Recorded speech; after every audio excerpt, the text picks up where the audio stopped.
male che lar male boni kun ya ten ten according to your time anya dun ki ni man dun ni mal ya baro ai chi te jaw don yal ala telephone je jaw de to video ma goro ba ban one of my sister ni nya pal jo jen nya jo video de bi jok video nu ku dio je tele mi sama lo chen ko tele ma la ngang ten pa video me che ta ko mi singa nang ten ke men nang tin ba je ge podo but ko gwa mo lo ko ki kai den ko video me chi no directly la or no ga lo ka kai den idi cho gwa ka ji ko gwa ti no a jinni ma din kan yal kan gade mi te ko mi luo ka di ka luo mi ya kai den mo chi ga lo ko do ti min chan je ne la o tu personal di bandi ye ba luo ki da mo kai den la o ko di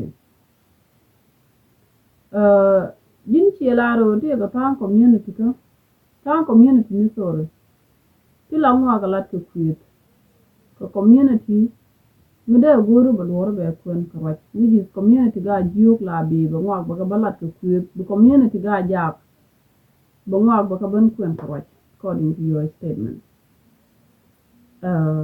ala di be da me kana no ko tuteni chano ke lebol dunwer community ko ka ma joje ye lebol nur community o lat ke je ko tong nura misi o no de laro ko religion no dero wo joji dera topic ne ne dia ni mon ke le ramata ke interest ko ba yeten chieng la te ka gar ni no ba men ni min cha ga da bane bate gar no ba ne no gar mo de na wala ka do run and then ba kam nial e chi man galwangu cha kam nial nuore chelo no ilenya ga nuore dial ka gwar chelo no lenya ga nuore dial ka pel chelo no lenya ga nuore dial ka word for your information okay then you a lot of ga nuore to man cha ka deport back to Africa doesn't mean that ka ga ta lot ka nuore society but chana je no go bana galwa ban de wit ko min ko na nan ka galwa ka gwar ci o lenya ka den ko ni toran lati ke bileter munu lati ke ramana nan di duel bete ramata group bete ramana nan dong te dare bete ramana nan ke di timen ke de ke di chalo no ne di ko kien tin tel kata le no to kan dia lo e ke ne te tolo te rama ko mije mi ci ko de kama ku bawo mi ke je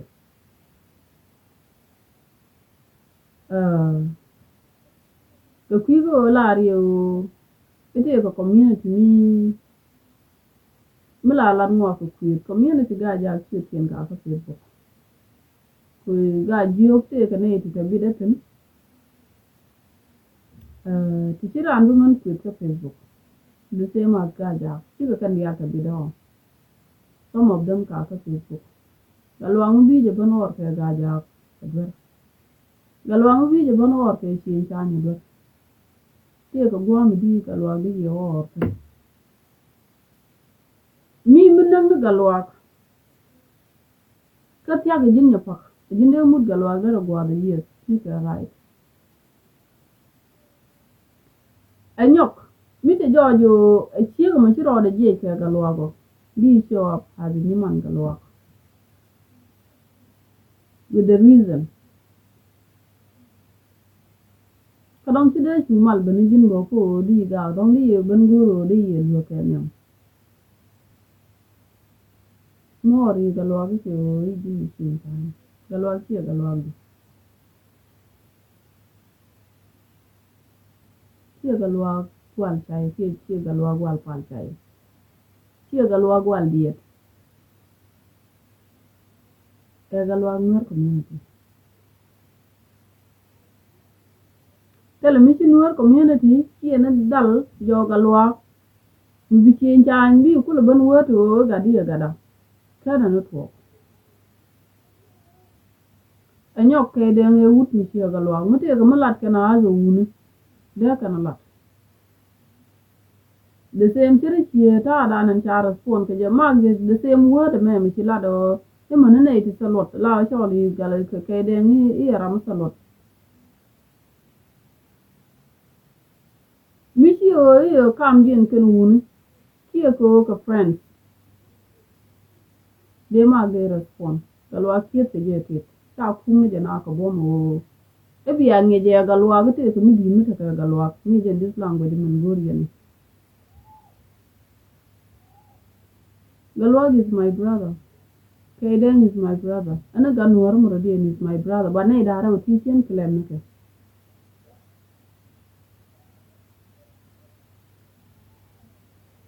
I don't see the reason Bobby and a Balway Galwag. It's a Galwag, it's a quit. So Galwag to the share response.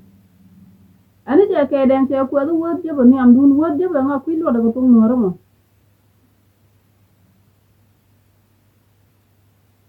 And we won't be a word jabber.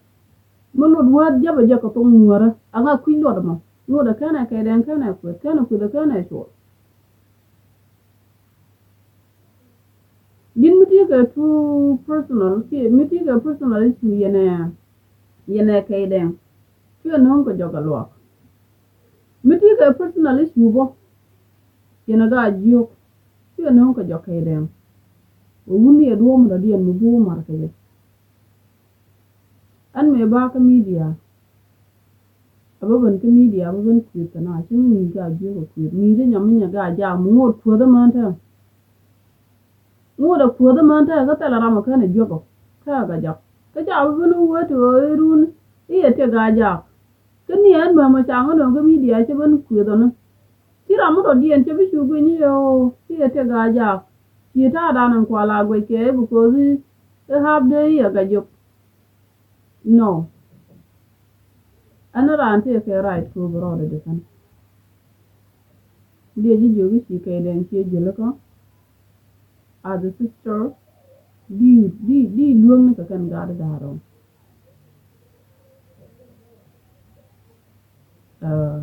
Ani chogwa. Galwa ge wut, galwa ke kude che chul. Galwa mi che jojo te ke mi cha nen ke je nuor community cha support. Ako ne chile ni school ko na bana je guje lawo bana je la ban yara kon. Galwa mi te ke mi che dir de lara. Ko gwar che ke den che len ko gwar. Article ke nen kon ka kan dial ka social media. Che len ko gwar. But kiram ho branch ka duo ko min da nan guje ba lon kala ne mi ci galwa ga gujo il faut le seki e dunde ke den le gujo ba wiya fanan to kan ga no to wan ti mo galwa ko be ci ke den ko wade ti la ga no re ti gwa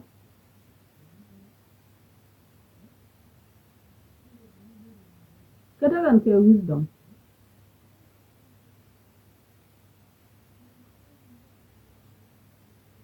la vision do ba danan ci jega biya lat ka je ki bina ban lo ka je is blessed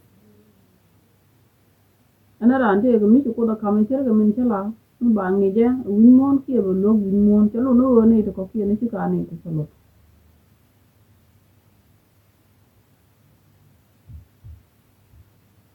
de video ko chagwa ko malari to mi ci gaddo ar mo dien mi ci siek do ar mo dien ya changen travel ni so min ci laro mi mo siek do ar mo don ki wu do ar mo don we siek do ar mo don kut ki we wu do ar mo dien kut ila ja nyo ke ye do ar ko ko de ke den kera mo lo no dole ni man ke den ki dole ci man ke den ko jin siek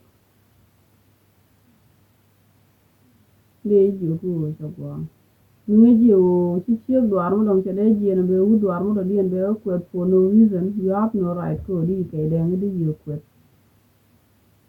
Aja na mo boka. Ani ko kama.